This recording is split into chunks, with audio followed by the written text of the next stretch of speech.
江波，你离开这儿吧，你跟我们走吧。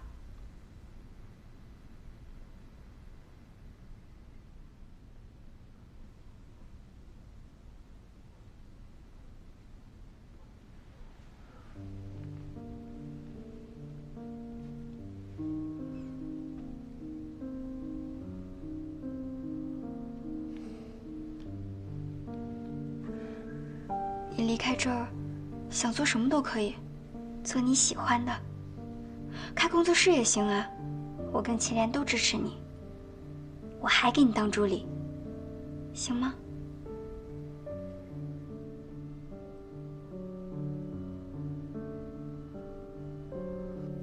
江波，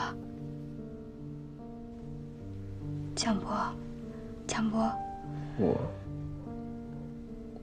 我离不开的。无论跑了多少次，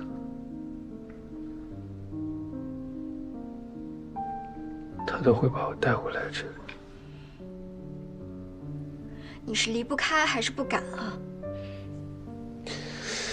江小媛，你不要管我了。我不管你，我不管你，谁管你？我跟祁连是专门过来找你的。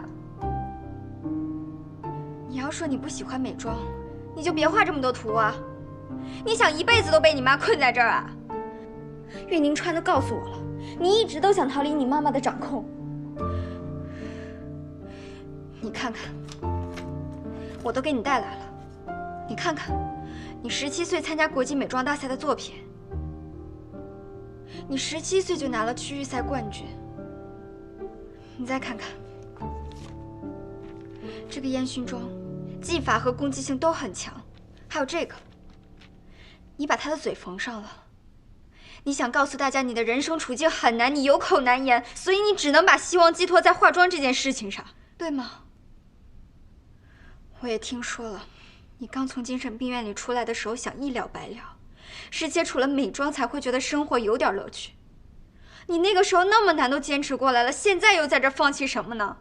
你现在觉得喜欢，觉得开心，是因为你没有遇到什么真正的困难。等哪天你付出努力也得不到回报的时候，也许你就没有这么喜欢了。做自己喜欢的事情而已，需要那么多理由吗？你想想，你那么热爱这个事业，你那么有天赋，你看看你现在这个样子。肉体可以被困住，但灵魂是谁都左右不了的。你是想当烂泥一样的活着，还是出去跟我们做你喜欢的事情？就看你自己了。我什么都可以答应你，就这件事情不行。如果做不了化妆师，我不如死了算了。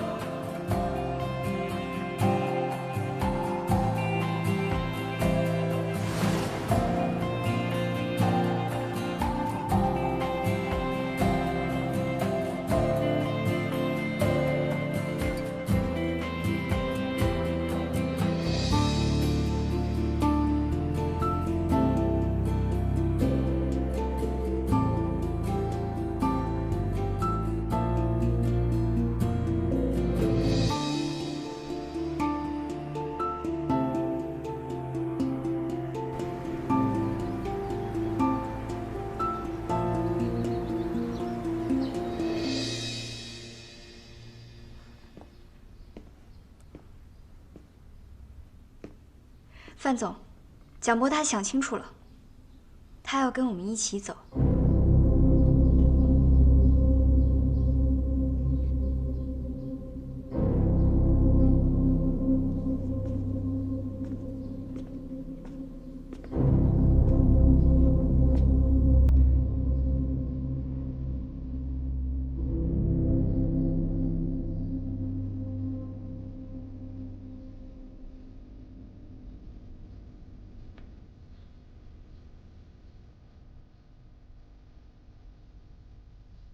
小波，你想清楚了？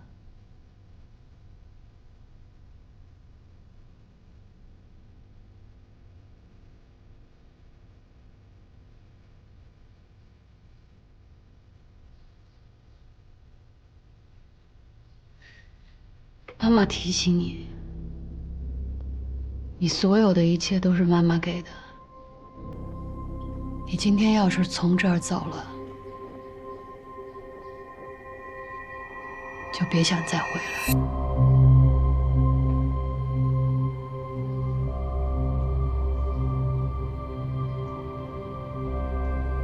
妈，其实你很清楚，我活到今天，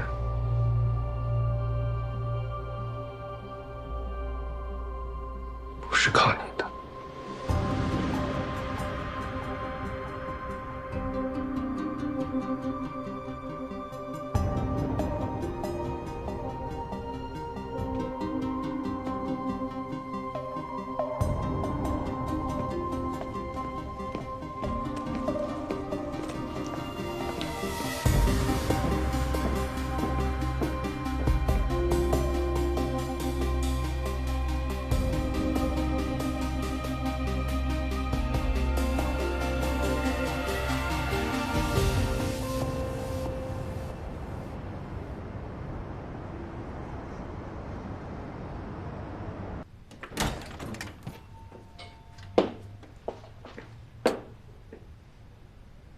走吧。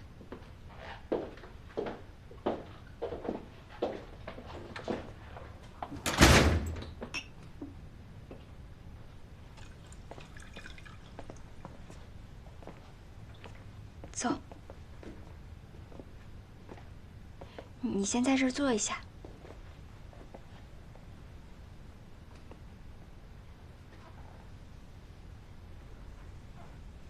要不要喝水呀？你想吃东西吗？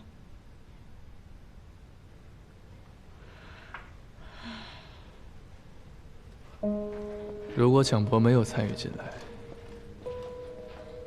那他为什么会把小袁留在身边呢？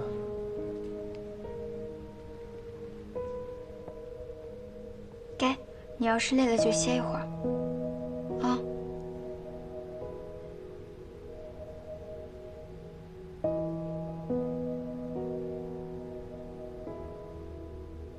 我给你煲点汤吧，心情不好的时候喝点汤会好很多。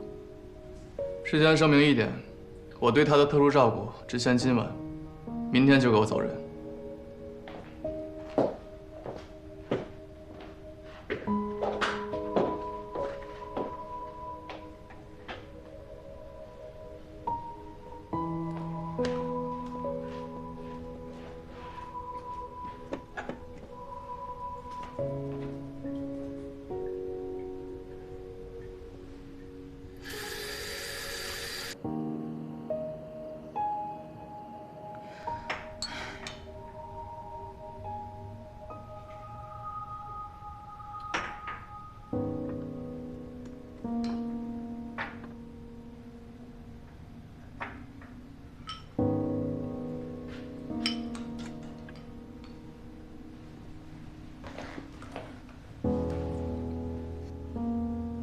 给他煲的汤，他一口都没喝，他也怪可怜的。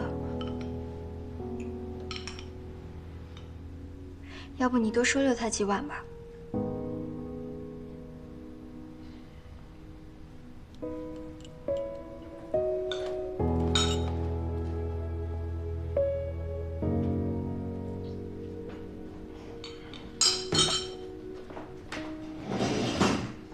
那我先回去了。我送你。好。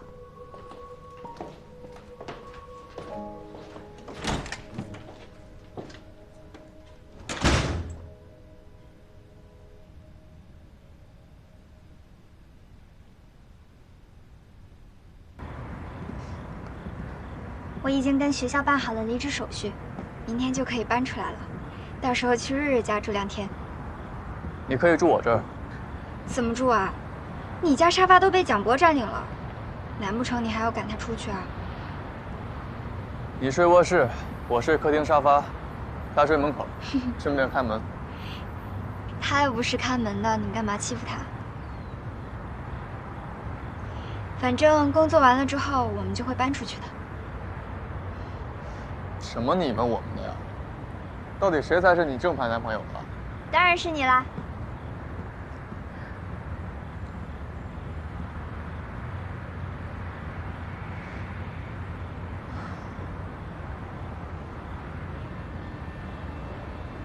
蒋博现在处境可怜，我们帮一下也是应该的。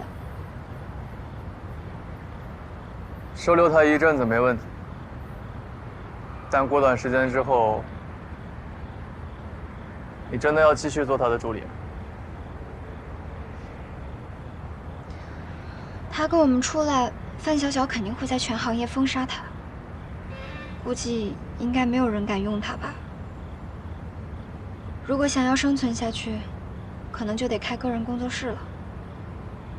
而且以他的能力，接点私活应该不成问题吧？我就继续给他当助理呗。一来提升自己的能力，二来也能积攒人脉。哦，对了，我想参加今年的全国美妆大赛。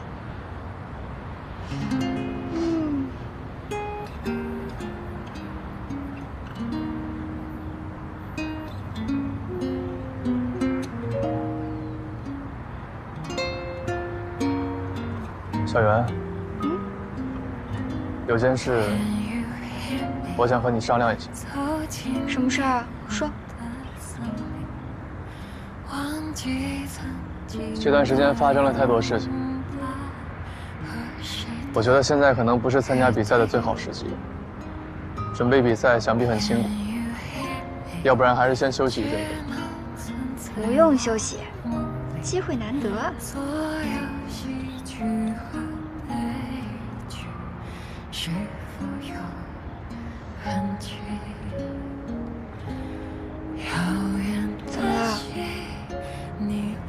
杞人忧天的样子可不像你哦。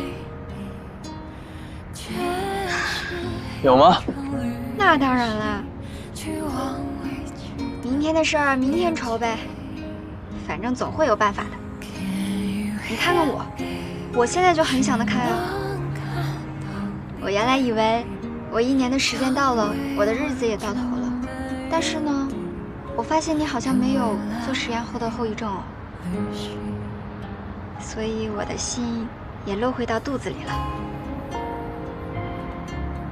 哎，现在觉得未来简直无限美好呀！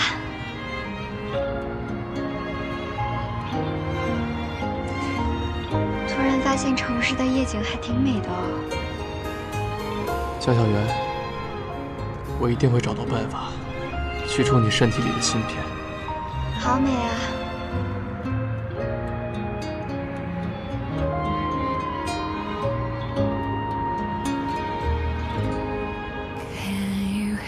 是吧？我能听到你呼吸，是啊。让一无所有的我想找回自己。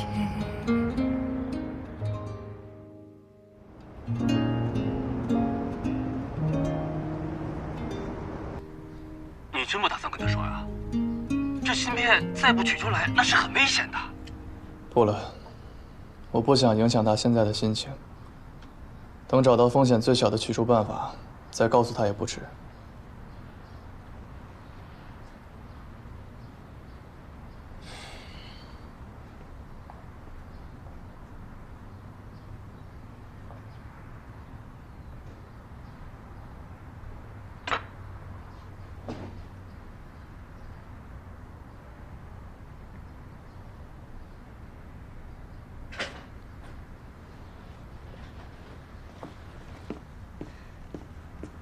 你们起这么早啊？我给你们带了早餐，你先吃啊，我跟他说点事儿。蒋博啊，我想跟你商量个事儿，我想让你陪我一起去参加那个全国美妆大赛，怎么样？我不去。为什么呀？你要是能拿到奖的话，你就可以向所有人证明你是有实力的，这样的话，网上那些恶评都会消散的，生意也会随之而来。没理由不去啊！你难道不知道全国化妆师大赛的主办方是谁吗？我当然知道啊，星河嘛。但是咱们是正规渠道去参赛，他范小小也没有资格剥夺我们的参赛权利吧？就算你能参赛，范小小是大赛的评委之一，他想筛掉什么人，那是分分钟的事儿。我没希望的，你放弃吧。我都查过了。今年大赛新增设了一条规定，所有比赛的人每一轮比赛的每一个作品都要上传官网，这样避免有黑幕，你懂吧？如果咱们的作品够炸裂的话，范小小他一个人也干涉不了。你仔细研究过报名资格吗？中级证的化妆师都可以吧？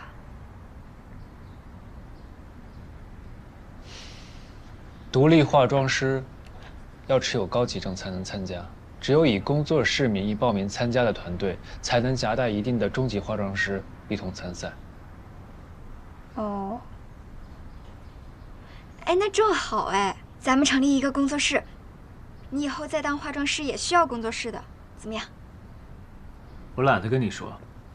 哎，你坐，你坐，你坐，那个我去帮你拿啊，你坐，你坐。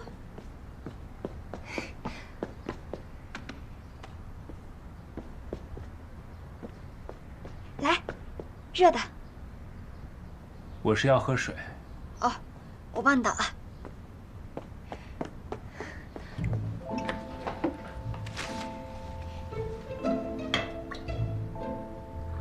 我也想喝水。你先自己倒啊。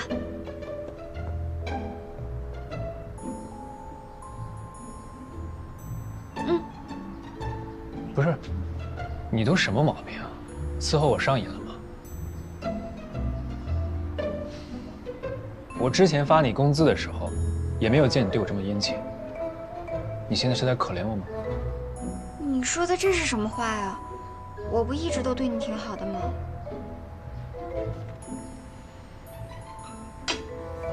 江小媛，你不用再讨好我了，行吗？我不会去参加比赛，我也不打算开工作室。你把我从家里捞出来，我真心感谢你。但并不代表你所有的要求我都会答应你。以你的能力，另谋高就吧。还有，我不想带个拖油瓶。你说这话太过分了吧？要不是小袁，你现在还被范小小关着不见天日。那我就得赶集替林生。哎，你们好好说行不行啊？小袁，你先进屋待会儿，我跟他单独聊聊。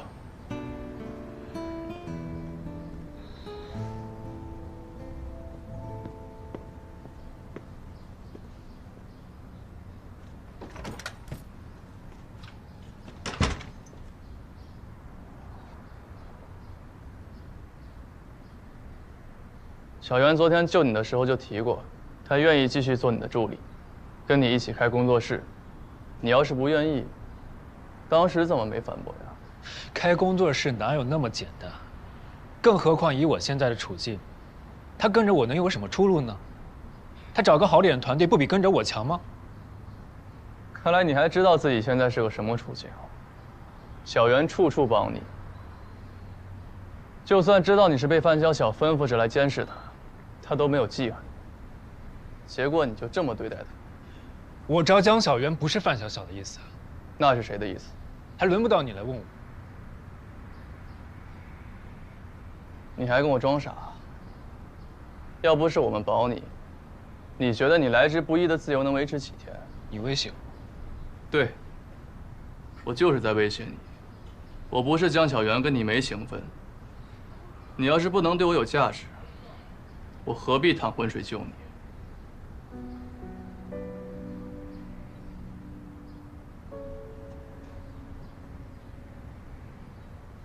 我当时在书房看到江小媛的资料，猜测星河可能会招她，所以我提前把她招到我手里，想着以后能跟我妈谈条件。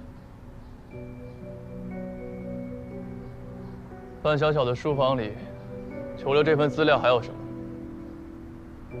我记不清了，当时拿了我就走了。那他为什么关注江小媛？你真的一点都不知道吗？我说了不知道就是不知道，你怎么就这么烦呢？行，你不想说，我也不会逼你。但这样一来，你对我来说就没什么价值。我现在就打电话给范小小，通知他过来。你把我送走，你准备怎么跟江小媛说呢？你现在想起来江小媛了？你不是不愿意跟他一起开工作室吗？我是为她好。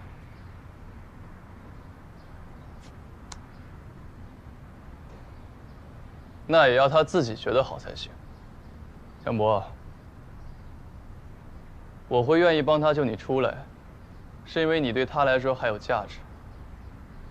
所以他想跟你一起开工作室，你不用顾虑别的，陪他开就是。是吗？你就不怕这丫头以后对我越来越伤心，抢了你的位置？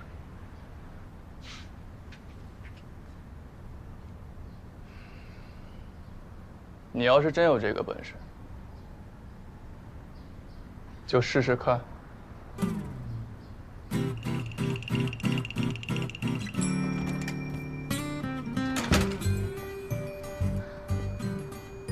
你们聊完了吗？聊完了。他答应陪你一起参加比赛，还有开工作室。真的啊？那太好了！你怎么说服他的？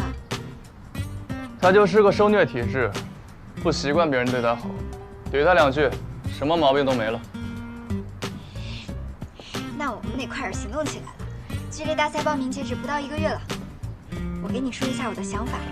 来，你坐，你坐。哎，齐言，你先工作去吧，我跟他商量点工作室的事儿啊。哎，我是这么想的。不急，我们先。我可以和你们一起聊。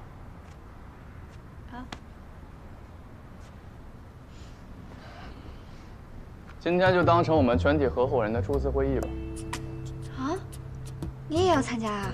呵呵，看来有些人自作多情吧。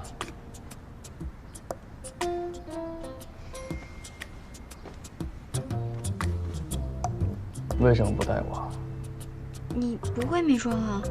再说了，你工作那么忙，哪有时间啊？那你没有启动资金吗？我有。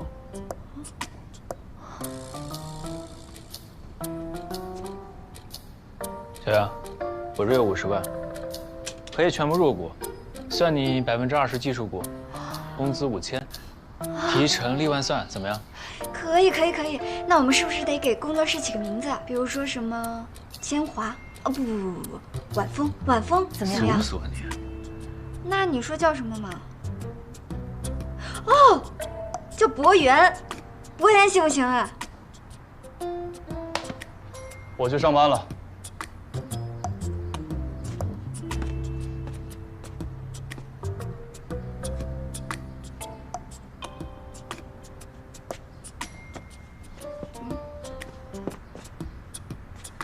干嘛呀？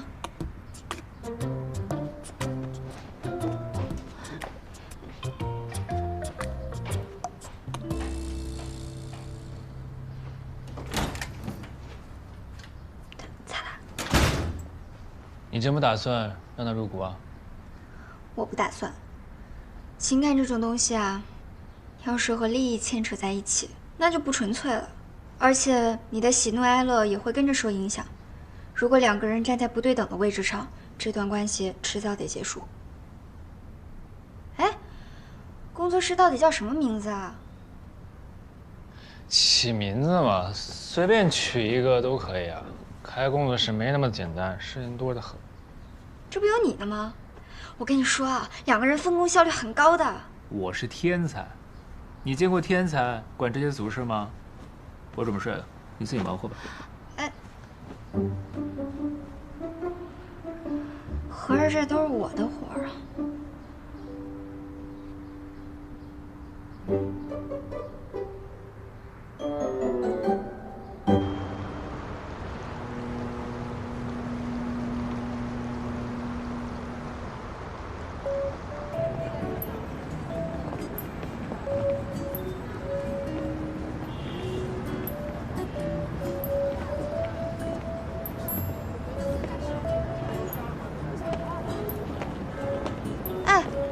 这边30。喂，50万啊，太贵了，那我们得再考虑考虑。哦，谢谢您啊。好。哎呀，你快点，你站着干嘛？咱们还有那么多店铺没看呢，快点儿。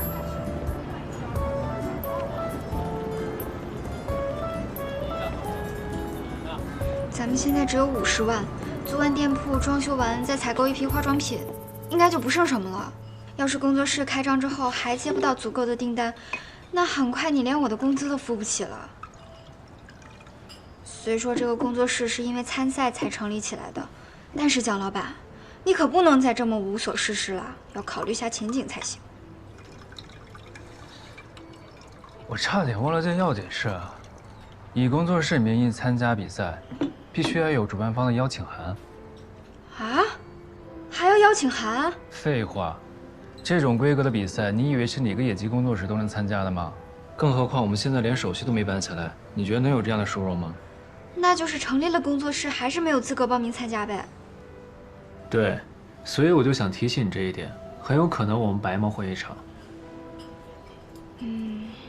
不要紧，手续我来办，我再想办法宣传一下工作室。哎，你那些老客户都在吧？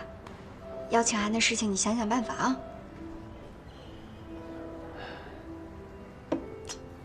我现在风评不太好，这件事儿慢慢来吧，我尽可能想想办法，好吧？不是尽可能，是一定，大哥。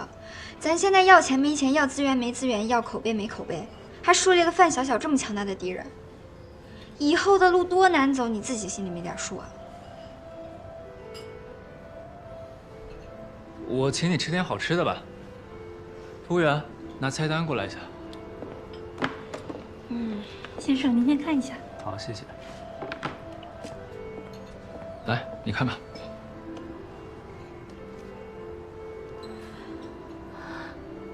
这么贵，大哥，咱都穷成这样了，还吃这个呢？走。真走。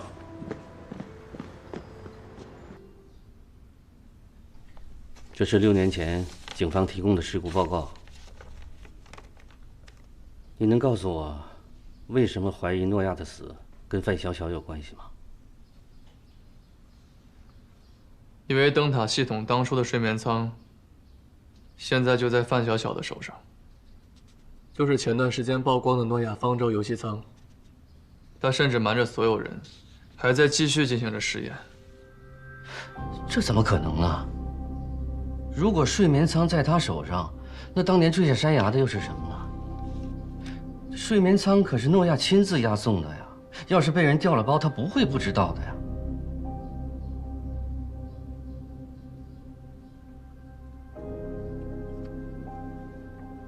可能性太多了。也许当时车上的人根本不是诺亚，又或许，诺亚在车祸发生之前就已经遇害了。范晓晓既然能神不知鬼不觉地偷走睡眠舱，又让整件事情死无对证，足见他早有预谋。如果诺亚是被他害死了，这太可怕了。我一直在想，范晓晓到底是怎么盯上灯塔系统的？会不会是实验室的内部人员勾结了范晓晓，一起害了诺亚？这不可能。诺亚挑的人向来都很有职业操守。至于范晓晓，当年就是个名不见经传的小编辑，谁都不会觉得他有能力收购明光实验室，更别提去跟他勾结了。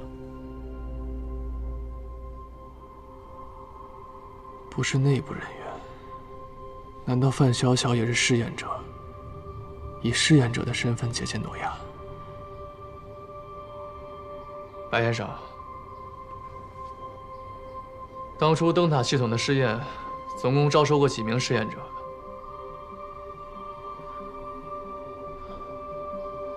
我会设法去打听一下。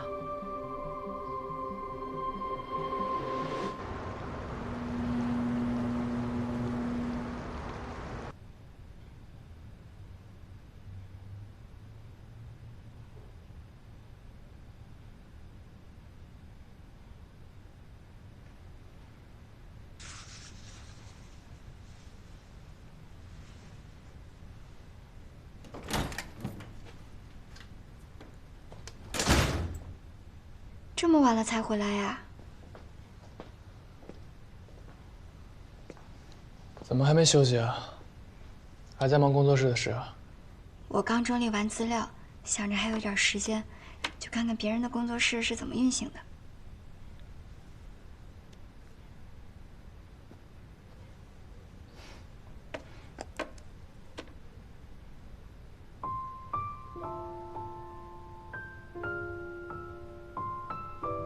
您见过这种芯片吗？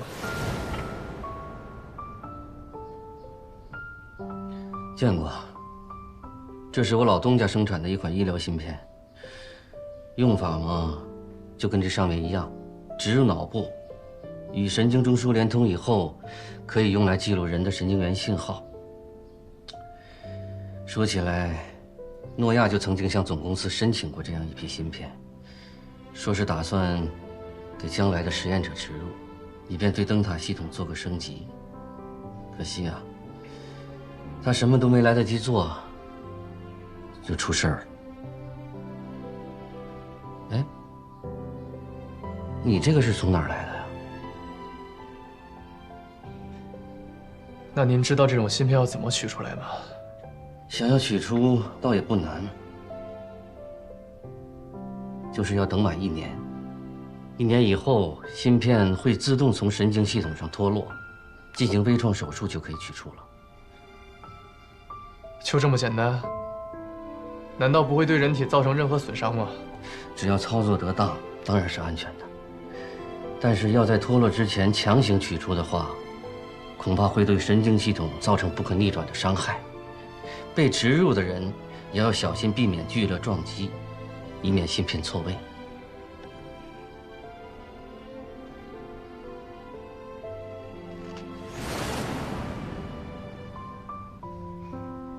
怎么了？等我一下。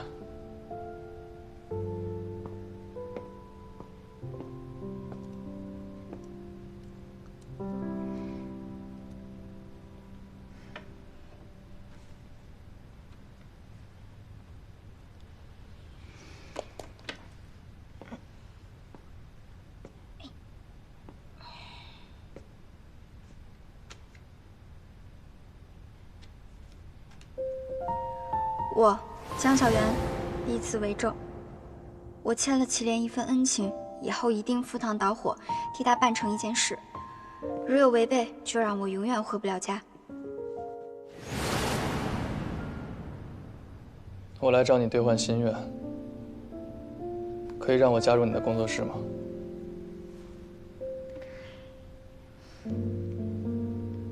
你都把它拿出来了，我还有拒绝的余地吗？你为什么一定要加入啊？我可不想跟你扯上利益关系。沈方舟的美发店不也是我投资的吗？我看中了你的实力，觉得你们工作室未来肯定能火，趁机当个大股东，多好。就你心眼儿多。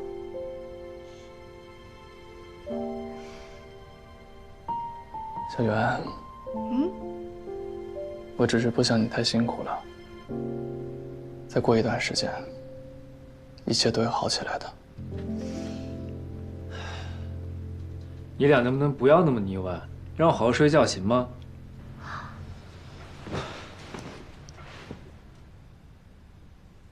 吵醒他了，我去给你热杯牛奶。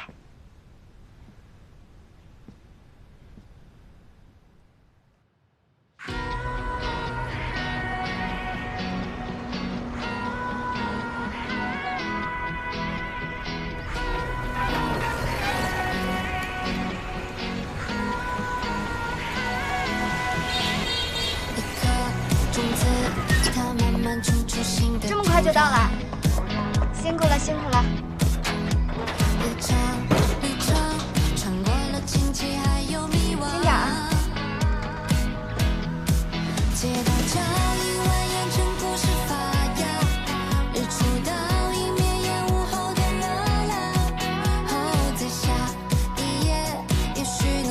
轻点啊。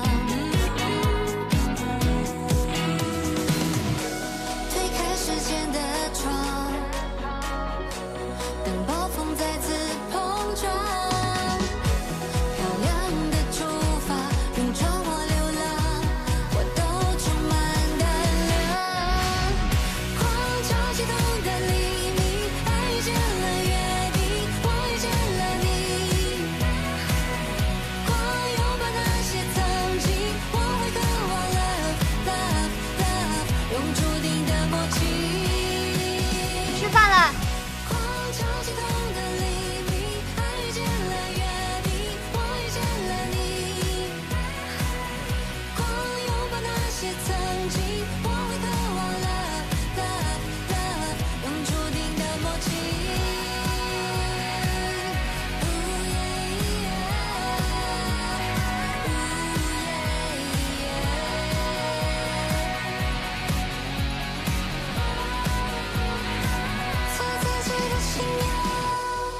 吃饭了。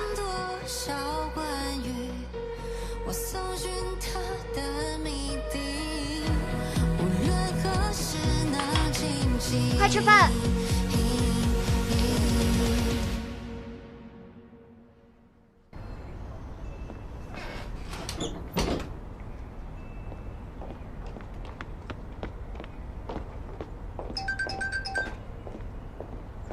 喂，江远，你张老师喝多了，你快来看一下啊。啊？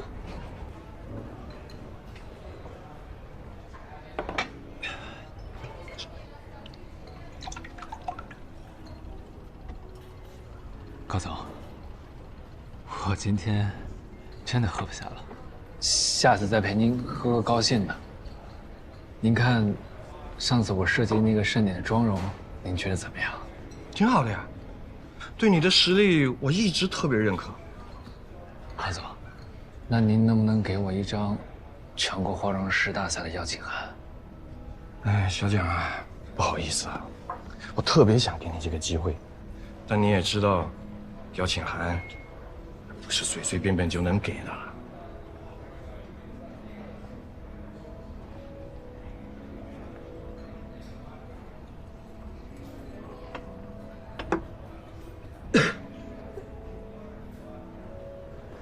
高总，咱上次不是说好了吗？只要您满意，您就会考虑这个事情。这个邀请函对我来说真的很重要，只要您给我这个机会，今天的活我都给你干了。小蒋，你这是要我把话说明白啊？范总在行业内放下了话，谁要给你机会，那就是跟星河撕破脸。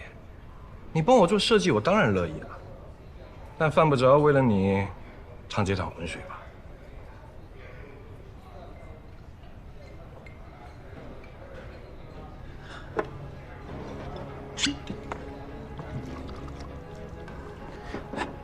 江波，你别碰我！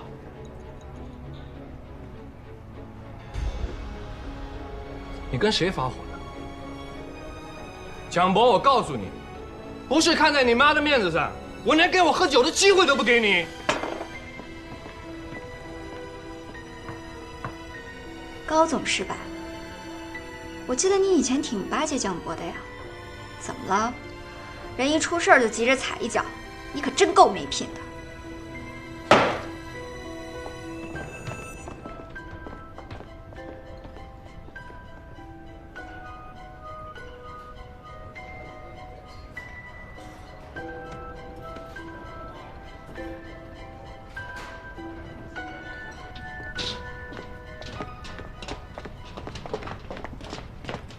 你别拉我！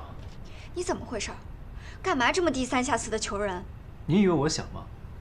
我还不是在为我们想办法。可我找了我能找的所有关系，没有一个人肯给我们邀请函。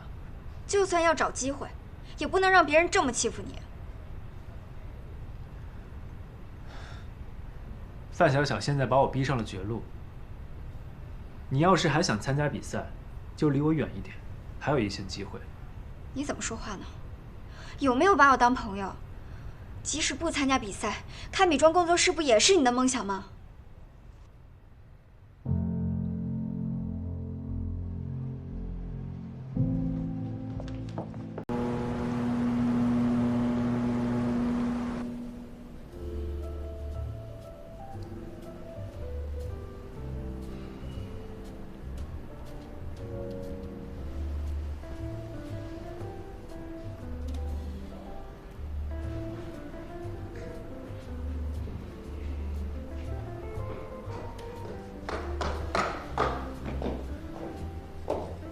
祁连，你怎么来了？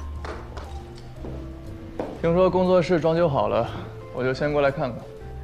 你可真够烦人的，我本来还想给你个惊喜呢。带你参观一下啊，你看，基本都装修好了。我觉得前期的客人不会很多，所以只购置了2台化妆桌，够咱俩用就可以了。然后这里是会客区，那儿是等候区，整体来说都是挺宽敞的，还有咖啡机啊什么的。哦，这是你的房间，很快你就可以搬进来了。还凑合吧。凑不凑合，工作室都开起来了，明天你就要开始干活喽。干什么活啊？给客人化妆做造型啊。明天下午1点，孙小姐约了你，她要参加一个文化沙龙，你想想给她做一个什么造型？下午4点，唐老师约了你，他要参加一个晚会，你也要给他打扮得漂亮一点哦。你自己好好想想啊。这些活你为什么不自己干？你别忘了，你可是有提成的哦。大哥，我明天1天的时间都被瑞瑞约走了，我可忙不过来啊。反正明天、后天、大后天，咱俩都挺忙的。你哪来那么多订单？忘了告诉你，我之前录了很多美妆视频，然后我还替美发店录了一个视频，特别火。我最近拍了一个视频又火了，所以很多慕名而来的客户够咱俩忙一阵子了。你自己好好想想啊。继续参观吧。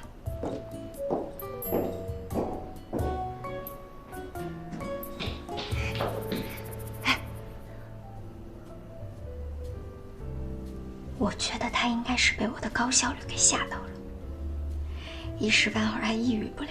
只要让他找到他熟悉的领域，很快他的自信就会恢复回来。怎么感觉你们2个的位置颠倒了呀？现在你更像个老板。可能形势所逼，我成长了吧。毕竟这些事情还是要有人做的。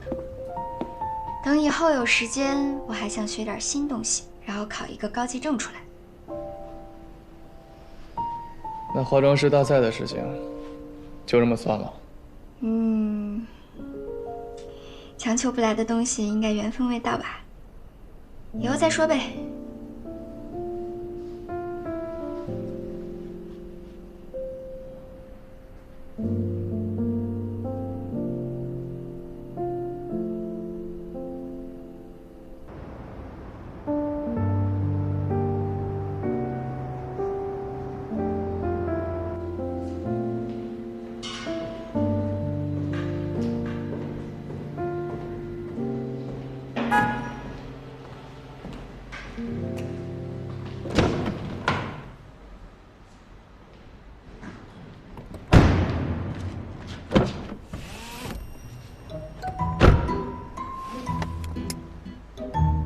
你开你的车，我就说几句话。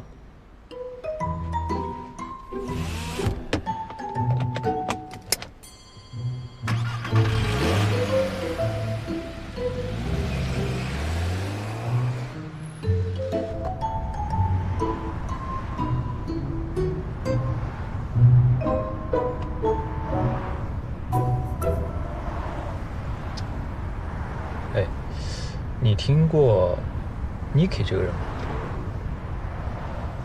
他是福布斯排行榜前10的美妆博主，他在08年的时候就已经小有名气，现在已经是全球的顶级网红。他分享的视频得到了很多人的喜欢，他用11年的时间让大家见证了他事业上的成长。他现在的商业价值还有技术，已经超过了同行很多专业的化妆师了。你想说明什么？我想说的是，全国化妆师大赛不应该只用专业资格证和内部邀请函来决定。现在很多海外的美妆大赛都对美妆博主开放了报名资格。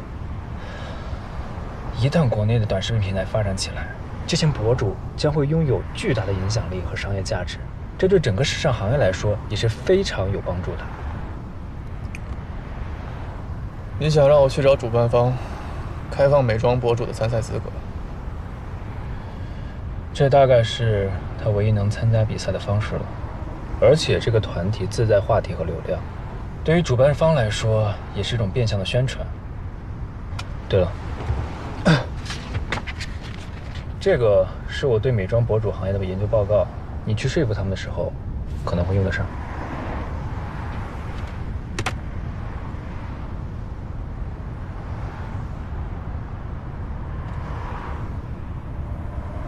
如果我没记错的话，这次的主办方骑士集团是其中之一吧？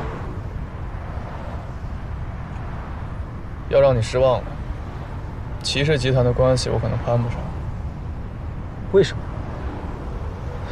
齐茂清他不是你爹吗？范小小是你妈，你不一样攀不上星河的关系。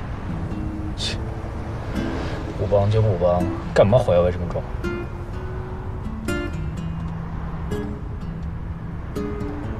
先把我放下来吧，让白起这么走。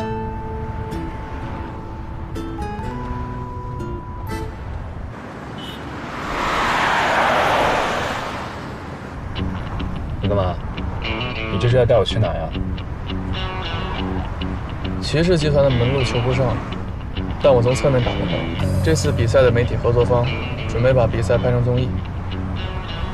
你的提案，他们应该会感兴趣。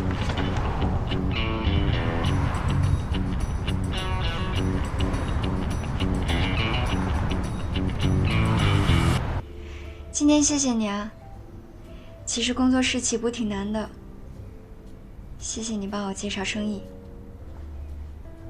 跟我你还客气啊？哈哈。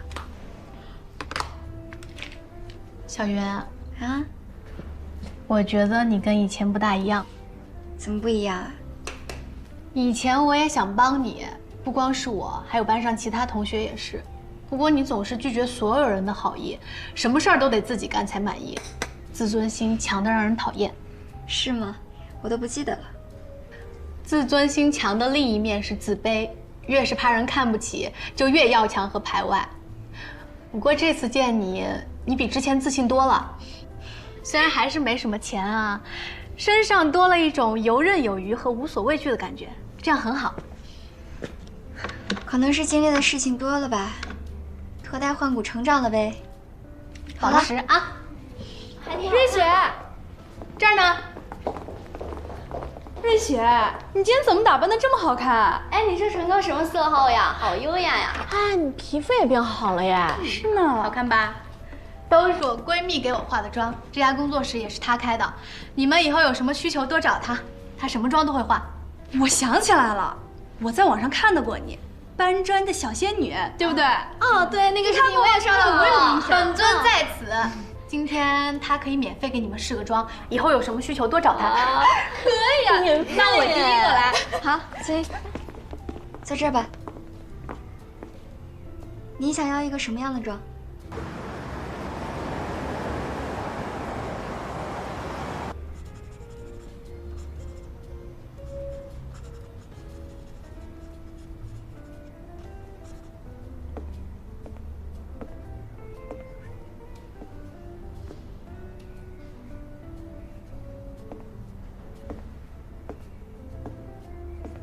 江小姐，我就不用自我介绍了吧？前2天祁连找过我，说是希望替你们要一张全国化妆师大赛的邀请函，不过我没有答应。动用私人关系参加比赛确实有违公平性。江小姐，你的定力不错呀。我说了这么多，你还能装作若无其事？你的父母难道从来没有教过你，人要自珍自爱，重信守诺吗？祁先生，你要是对我有什么不满可以提，没有必要指责我的父母。好，那我就直说了。当初祁连是为了你，才跟那些小混混结了仇，结果连累他那些朋友都卷了进来，还有一个孩子命都丢了，你装什么糊涂啊？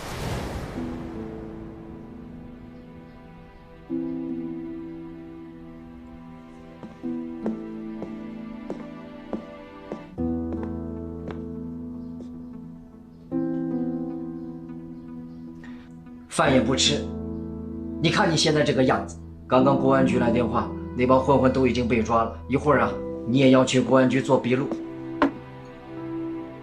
吃饭了。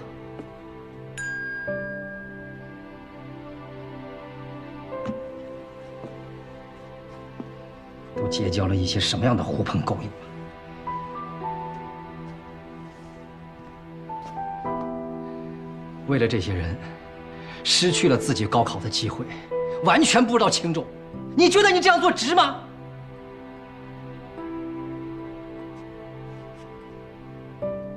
好好反省一下自己的所作所为。吃完饭，我送你去局里。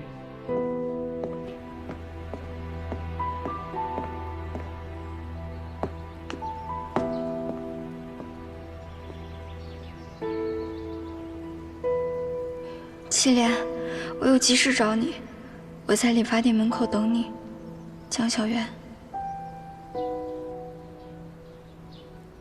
又是这个江小媛。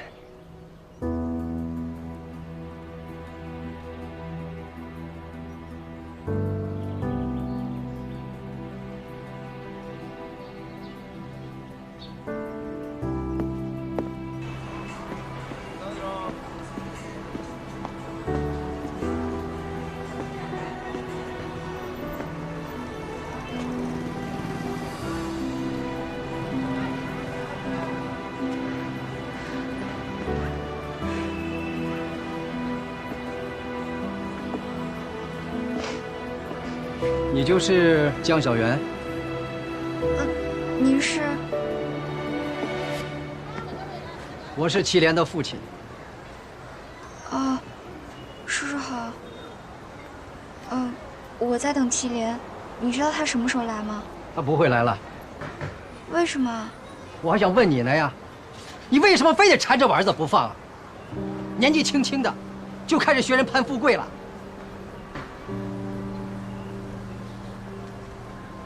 他不愿意帮我就算了，我们只是好朋友关系，没什么事，我先走了。你和祁连的事情我都知道，别以为我不知道你接近他的目的。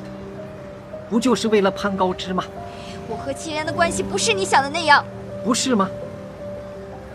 你们家这么多年负债累累，最近奶奶的病情严重，你和祁连在一起，不就是为了这个时候能帮到你们家吗？我今天见他确实是为了借钱，因为我奶奶病情恶化了，我急需2万块钱的手术费。要帮忙不用这么复杂。哎呀，你不适合祁连，还是早点离开他吧。祁连是个重感情的孩子，那段时间他天天做噩梦，高考也因为打架耽误了，精神方面也受到了创伤。为什么他好不容易康复了，你却还要来害他？江小姐，你不就是想要这次全国化妆师大赛的邀请函吗？我可以给你，但请你放过我儿子，永远离开他。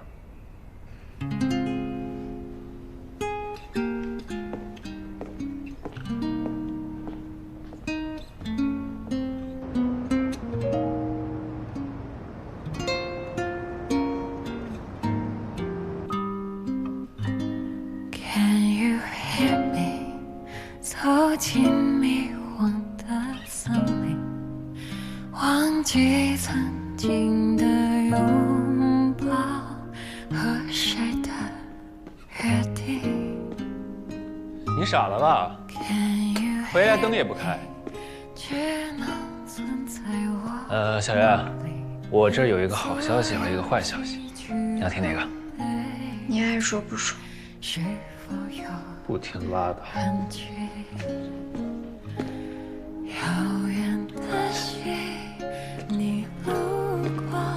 那我跟你说那个坏消息吧。坏消息就是大赛报名通道关闭了。但好消息就是增加了美妆博主报名通道，只要有一定播放量，还有粉丝达到一定数量，就可以参赛了。你看，海选试题和参赛证，我们都给你要回来了。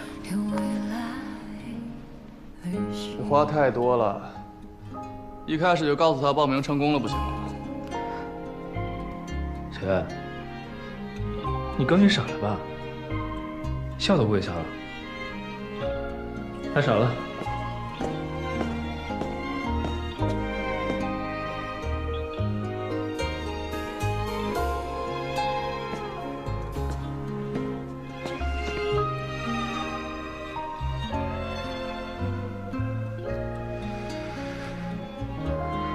怎么了？没事，我就是突然能参加比赛了，心里特别的高兴。让一无所有的我想找回自己。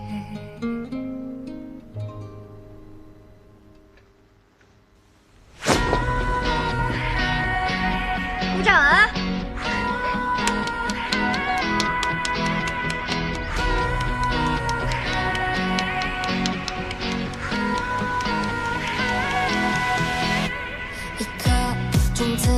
它慢慢种出新的土壤，一场旅程穿过了荆棘还有迷惘，街道角以外眼前故事发芽，日出倒影绵延午后的热浪，后再下一页也许能书写新的。你这画的是什么？你告诉我，你这几个叶子是想来干嘛？挡脸，拿回去重画。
全国化妆师大赛的海选已经开始了。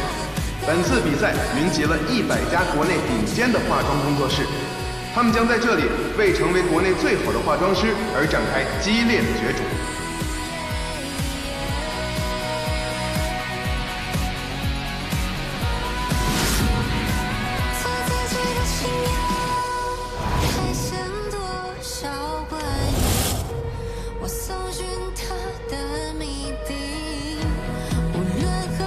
值得一提的是，我们的网络票选选手江小媛为我们带来了一份惊喜。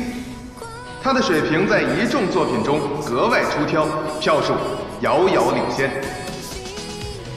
网友们都说呀，这次的全国化妆师大赛，涅槃工作室将是夺冠热门。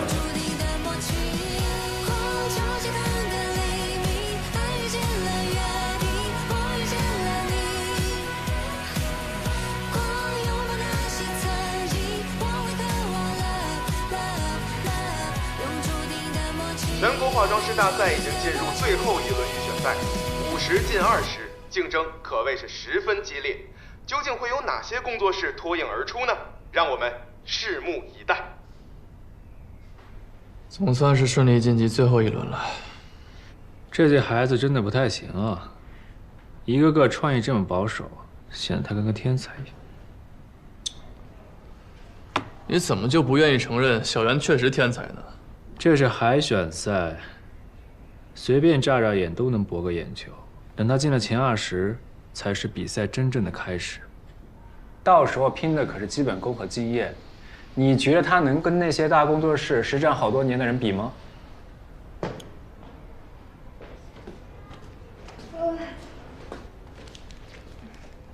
给你看看。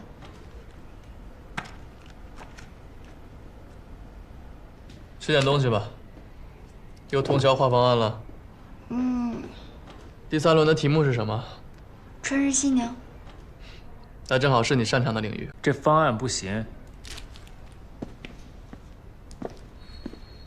佳媛，你这个黑色指甲画的是什么？还有你这头上叠的是什么东西啊？你没有看到我加了甜美元素还有清新元素吗？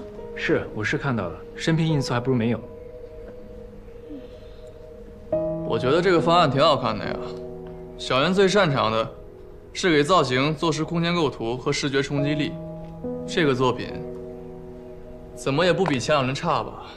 他这一身的毛病都是被你给惯出来的。你真以为他前2轮完成的很好吗？那也不至于很差吧？要不然网络投票怎么会那么高啊？观众就图个新鲜罢了，谁会为你的职业生涯负责？1、2次的爆火，真以为自己了不起了？你这个作品，除了生拼因素还留下什么？一点灵魂都没有。那灵魂那种虚头巴脑的东西，不是吹一吹就可以了？是我们参赛的选手中是有那么几个是从大工作室出来的，那你拿出来的东西不就那么回事吗？然后评委还在那儿一个劲儿的吹，啊，你的灵魂好棒哦，好有灵魂哦。行，你要真这么认为，满足你这些哗众取宠的作品，你就趁早弃赛。哎。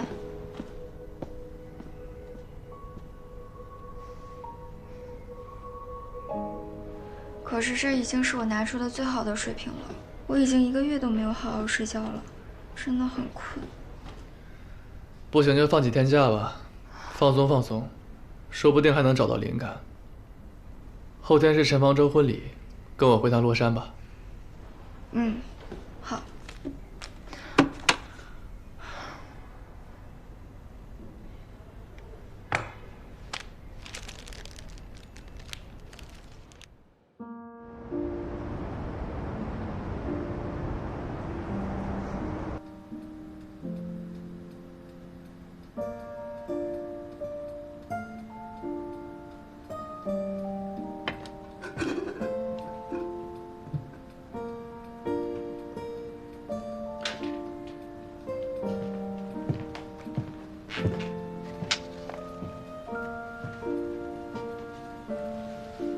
还在画春日新娘？没什么思路。那就先吃饭吧。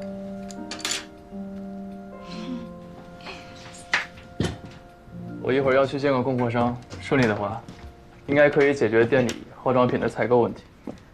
你这个合伙人也太敬业了吧！所以啊，只能吃的简单点了。咖喱饭，我有没有跟你说过，我最喜欢吃的就是你做的咖喱饭？为什么是咖喱饭啊？因为我当时都快饿死了，然后你就给我端出来这么大一锅咖喱饭，吃的我可饱了。然后你吃了我给你做的饭，还差点把我当成连环杀人犯。这怎么能怪我呢？哪个正常人会在家里贴那种照片？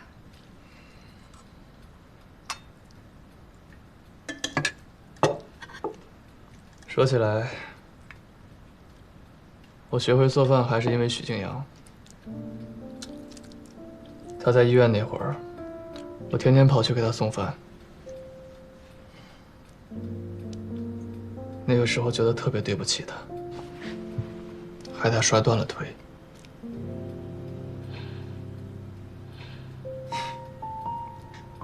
现在才知道，原来都是梦里发生的事情。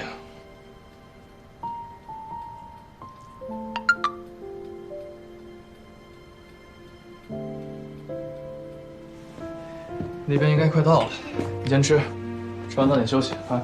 那你还没吃完饭呢。来不及了。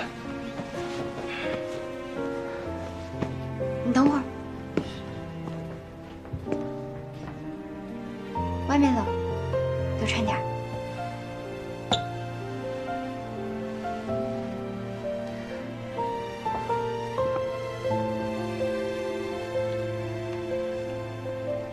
早点回来。知道了。快吃吧。嗯，拜拜。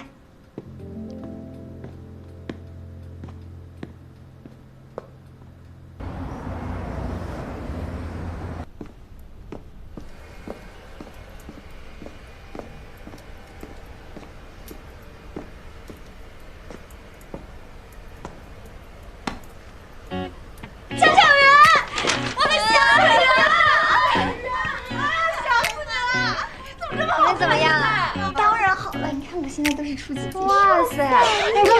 你看我现在都变胖了。你是有点胖，我好像有点胖。你确实也有点胖。哎，你那个美妆比赛的视频我看了啊，我们大伙天天给你投票，是不是？谢谢。你必须得冲进决赛，我加油。咱们现在是不是得叫你姜老板？姜老板，我们那股份是我师傅占大头，我是合伙人之一，你知道吧？姜小圆，嗨，你好。你说你来也不告我一声，我这不想给你个惊喜吗？走，去我屋说会儿。你们一会儿再走。怎么走了呀？小人你咋这么好看呢？特别漂亮啊！你说你来了也不告我一声，你太突然了。来，快，走。哎呀，我给你倒水。哎呀，你可真行啊！你不是快结婚了吗？怎么还工作呢？嗨，这服务行业就这样。客人有需要，我们就得赞扬。来，喝水。哇，好暖和。对了，你最近怎么样？我挺好的。对了，你吃饭了吗？我给你订饭。不用了，陈哥，我不饿。你坐吧。啊。陈哥。啊。我就是想多了解一下祁连毕业前到底经历了什么。啊。是不是有人跟你说了什么？祁连他爸找过我了。这样，你知道祁连跟他爸关系不好好多年了吗？能猜到一点吧。他也从来不跟我提他爸，我也没问过。他上初中那会儿，他爸有个私生子来学校闹过，后来他爸妈就闹离婚。谁都不要他的抚养权，然后就各忙各的工作，然后就把祁连放在乡下，随便他怎么折腾也没人管他。再后来，杨子的事发生之后，他爸就意识到，祁连也是需要人关心的。难怪他不爱回家呢。他还说，他回家家里没有人等他。他爸的话你也别太当真。只有在祁连最自暴自弃那几年，他遇到了你，他才没有对人生失去信心。我现在还记得，那功夫他拉着我们一起去复习，说什么要跟你考同一所大学。那他为什么没有跟我上一所大学？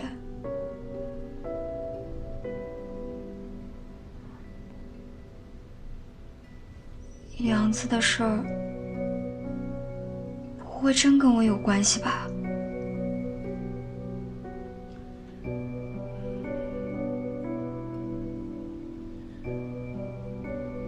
他是为了救我跟杨子，才跟人打的群架，结果受了处分，不能参加高考。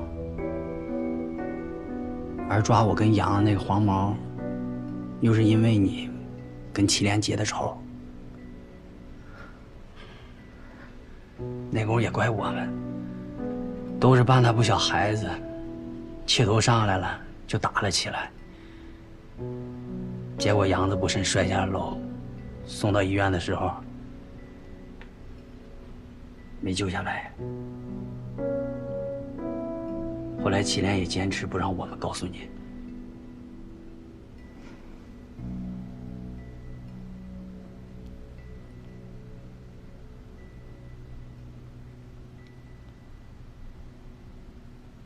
出了这么大的事儿，我都不知道。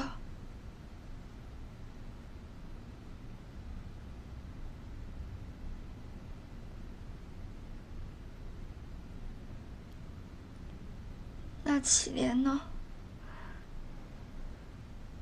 以他的性格，他肯定很内疚吧。后来他好一段时间都在看心理医生。他说他只要一闭上眼，就能看见杨子的脸庞。我那功也希望你能多陪陪他，帮他走出阴影。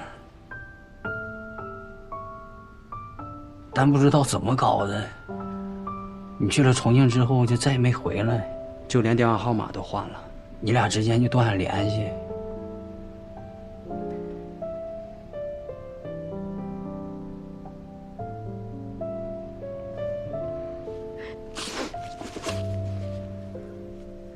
谢谢。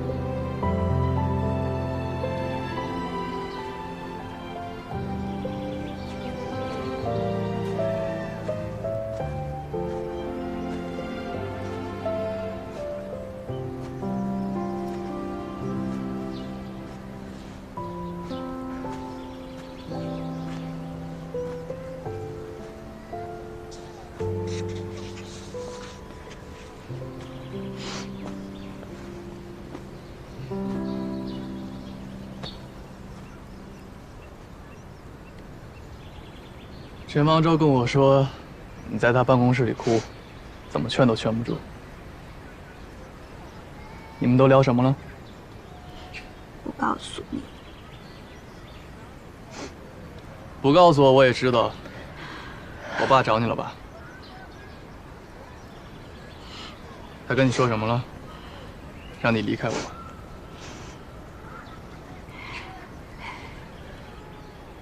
不是因为这个。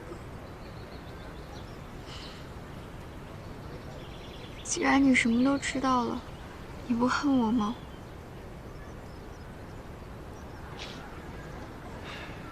恨你什么呀？恨你害死了杨子。那就太不应该了。但凡我们当年能够成熟一点，也不会酿成那样的悲剧。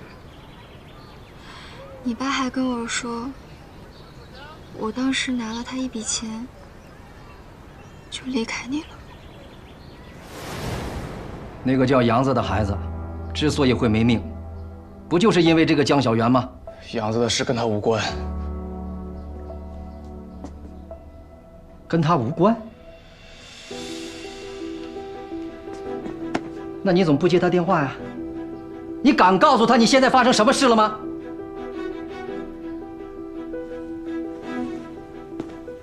你都告诉他了，你都跟他胡说八道什么了？混蛋！我什么都没说，是他有话让我传达给你。他说他已经考上了自己理想的学校，以后不想再看见你了。不可能！不可能！他还开口跟我要了钱，给他奶奶去看病。你看你现在还能打通他电话吗？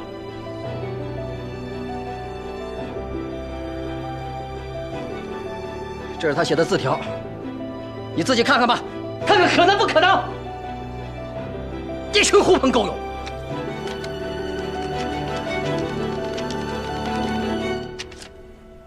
本人江小媛借走了齐茂清2万元现金，并保证与祁连一刀两断，老死不相往来。当时我气得够呛，觉得你怎么这么狠。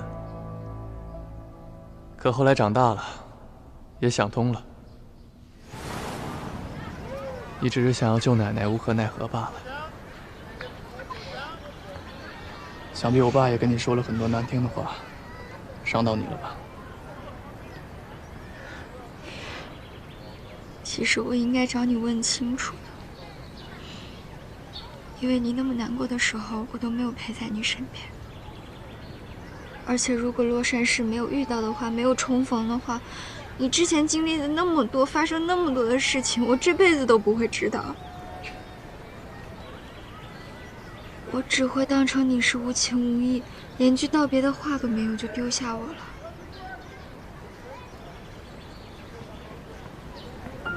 江小媛，你不是说以前的江小媛已经死了吗？现在的你是全新的你，我跟他之间那些事儿，你难过什么劲儿啊？我是这么说，但是……好了，别但是了。虽然有些曲折，但我们现在不是开心的在一起呢吗？我觉得我们更应该珍惜当下。都过去了，别想了。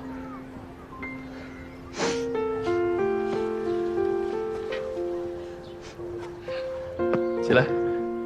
干嘛？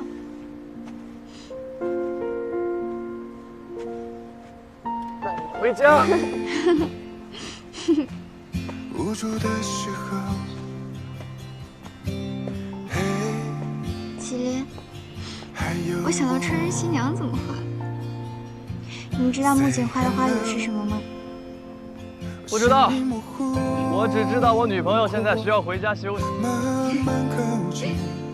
哎，祁连，你觉得这事怎么样？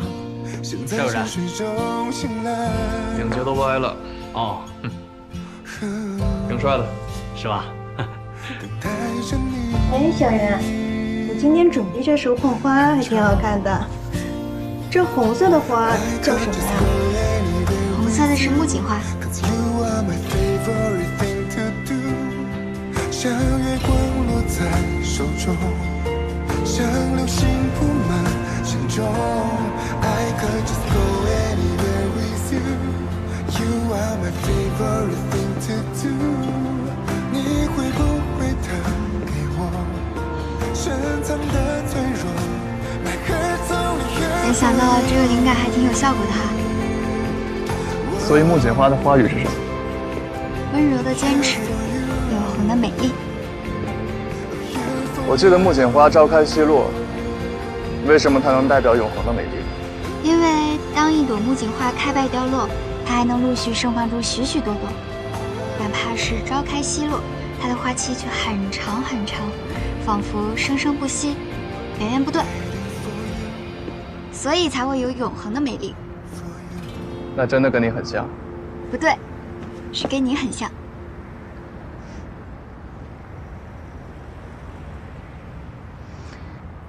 这段时间恍如隔世，要是医院那天没有遇到，真不知道现在会怎样。这大概就是命运使然吧。有个问题，我一直没想明白。什么问题？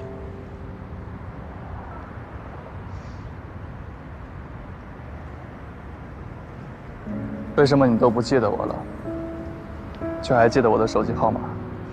那明明是我爸的手机号。那你还背得出其他人的手机号吗？背不出啊，谁没事背人手机号啊？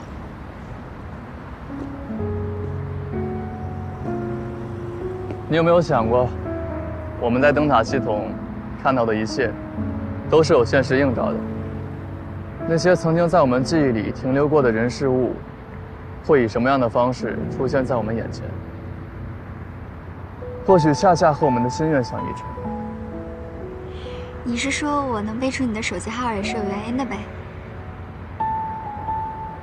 高中那会儿，你一遇到麻烦就给我打电话，这个手机号我就没换过。后来出国读书也一直留着它，大概是在等你打给我吧。但是我一次都没打给你吧？是啊，你一次都没打给我，但你依然记得它。即便是去了灯塔系统的世界，你也依旧没有忘记。你嘚瑟什么呀？你不就想说你在我心里很重要吗？嗯？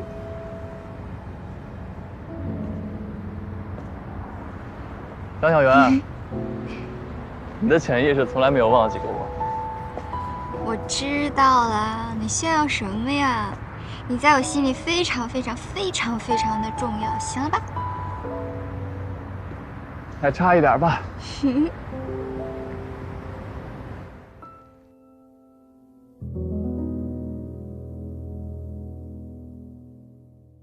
如果时间重置，还敢一起吗？在旅程的开始，你会等着我吗？无边的黑夜，远处的灯塔，是你在为我指引吗？ You are the only one, my light. You are the only one, my light. 沿途的眼影，绕过我的世界，才成雨，赠我一片情。 你从不愿看低我渺小的挣扎，勇于天真。